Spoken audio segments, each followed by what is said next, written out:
Lately, I've been working overtime almost every day, from 8 inches the morning until 8 at night. Even on weekends, I have to work with only one day off per week.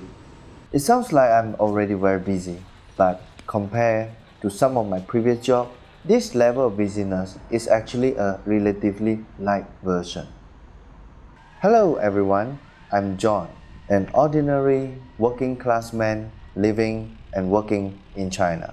I started working when I was 18, and now it has been a full 22 years. During this time, I have worked in technical roles, in management, and also in sales.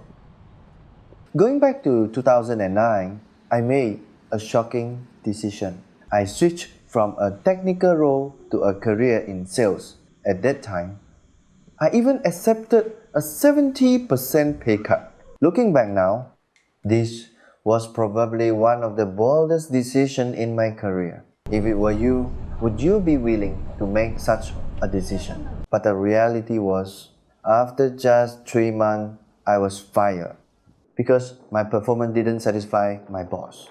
Sometimes I wonder, if I hadn't switched careers, would my life have taken a different path? My fourth job was similar. I lasted a bit longer, but the final result was the same. Around April 2010, I left that sales job. During that time, I slowly realized something. Sometimes, the hardest part of work is not the overtime or the fatigue. It's when you suddenly realize the path you're on isn't right for you. Perhaps many people encounter this moment after a few years in their careers. My first and second jobs were in technical and management roles. The third and fourth jobs were in sales. In this video, I will share with you my fifth job and some of the experiences and feelings I had during that time. Looking back at that job, it's hard to describe in just a few sentences. It was the longest period in my entire career and also the most complex experience. From 2010 until 2017, a full 7 years. During these 7 years, I met many different people and went through many things I had never imagined. For example, I was sent alone by the company to a city 1,500 kilometers away to set up an office.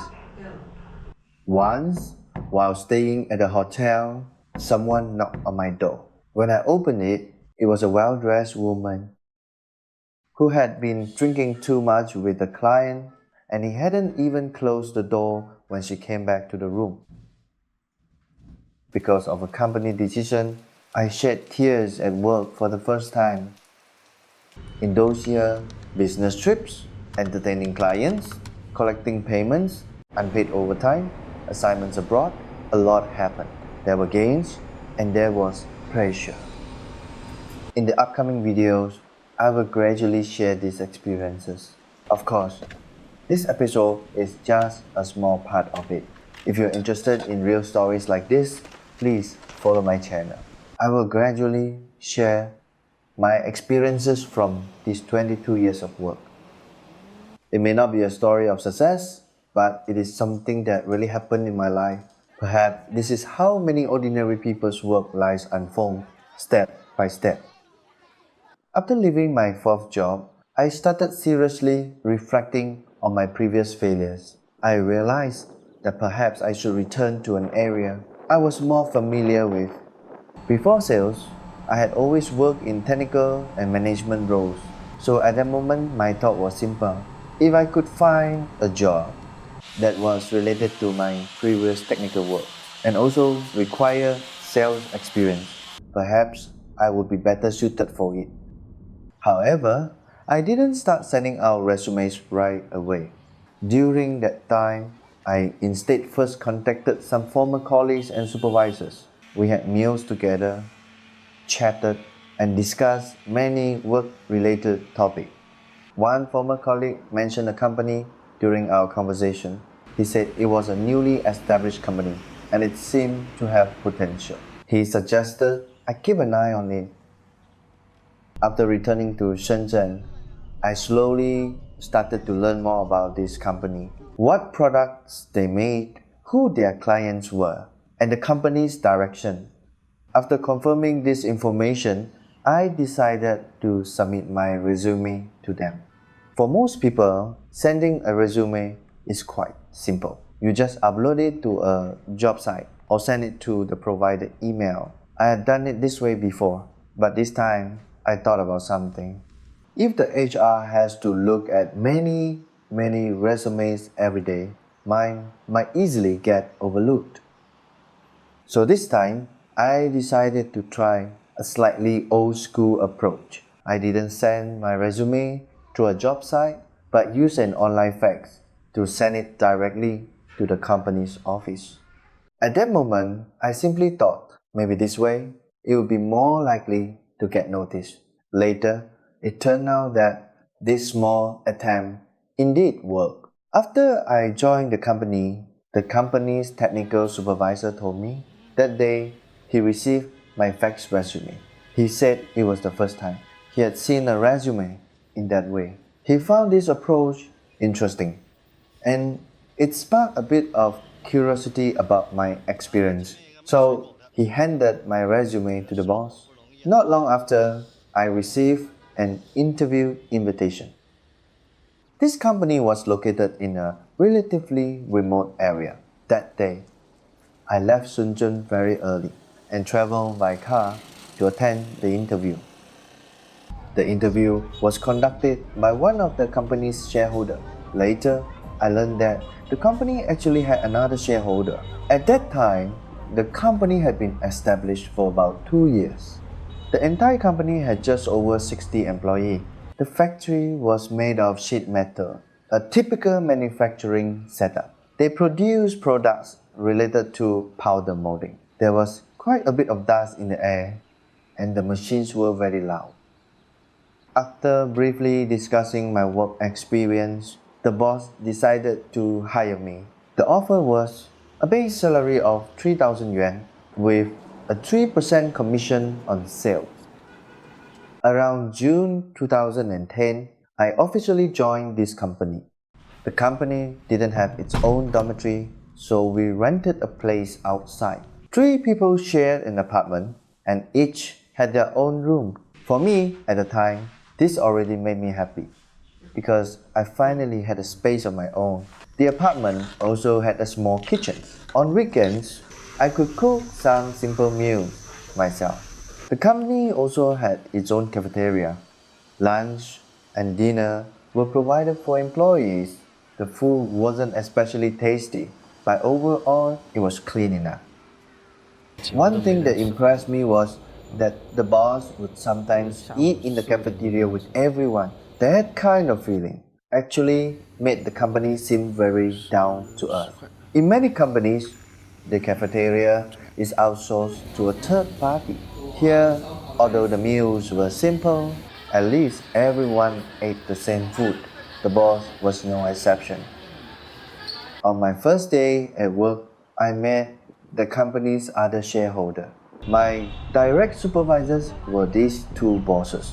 At our first meeting, he gave me the impression of being quite easygoing. Later, I gradually realized that he was actually the core person running the company. His thinking was extremely clear, and he approached things very logically. He spoke English, Japanese, and Cantonese, and of course, his Mandarin was excellent. For me, that level of language ability was a bit intimidating. Before founding this company, he had worked at a Japanese company.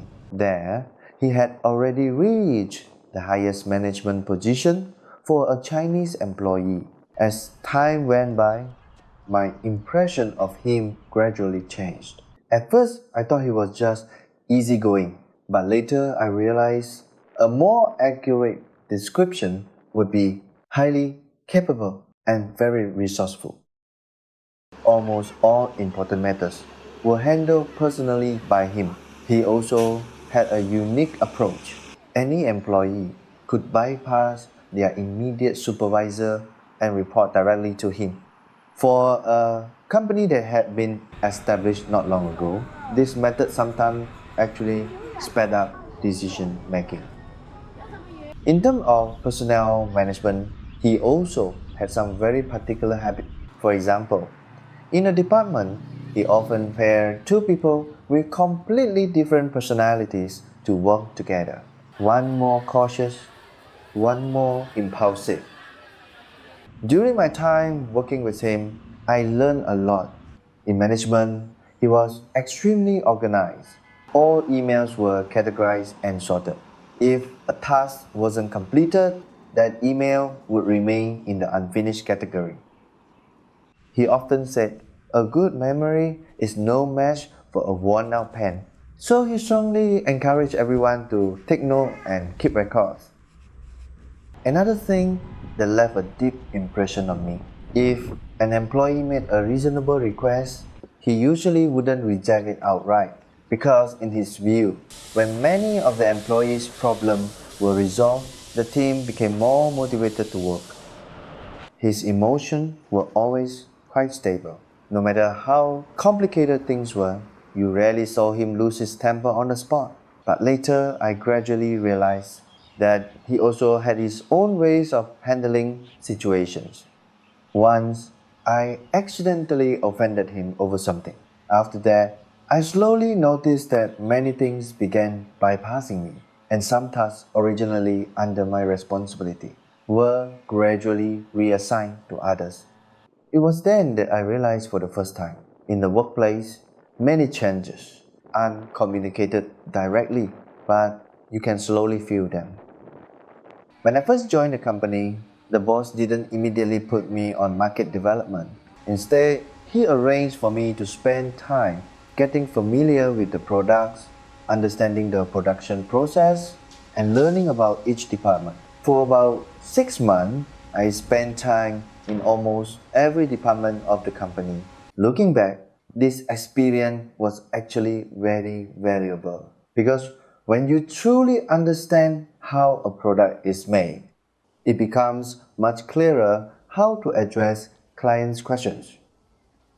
6 months later, from 2011 until the end of 2015, I mainly worked in the sales department. This time, sales was quite different from my third job. I no longer had to make endless cold calls every day. Many clients were introduced gradually through former colleagues and friends. My target client base was also more focused. So I just needed to slowly cultivate it, step by step within this industry.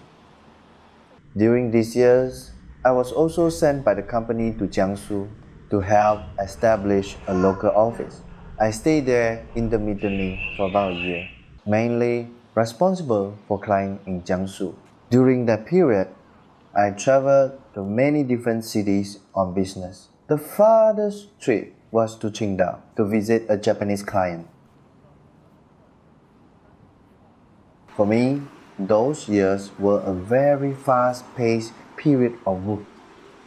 In 2016, the company established a new department. The boss transferred me there to be in charge of preparing a new project. From preparation to implementation, the project took about a full year.